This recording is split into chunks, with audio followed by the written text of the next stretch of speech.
अस्सलाम वालेकुम दोस्तों, ਇੱਥੇ ਇੱਕ हॉस्पिटल है तो मैं ਤੁਹਾਨੂੰ ਦੱਸਣਾ ਚਾਹ ਰਿਹਾ कि यह हॉस्पिटल है पर एक चीज़ रक्षा का दसा जा रहा तो होटल है भी होटल ने वो हस्पताल है।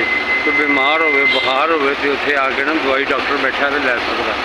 वो वाली जगह है बहुत सामने नज़र आ रही है बिल्डिंग है वाली करीब कर देना। ठीक है दोस्तों, यह होटल है यह टैक्सी अगर तुम प्राइवेट टैक्सी लेंगे तो इन्हों की टैक्सी लोगे ना तो तुहानू किराया घट लेगा और तुहाडी स्कैम नहीं होएगा तुहाडे नाल। उपर लगियां ने पट्टियां और इत्थे अंदर तक आन देंदे ने। बड़ा फायदा है कि यह टैक्सी जी अंदर आ जाती है, प्राइवेट दूजी नहीं आती जिस बोर्ड ना लगा हो उन्होंने आने नहीं देंगे, उन्होंने चलान हो जाता।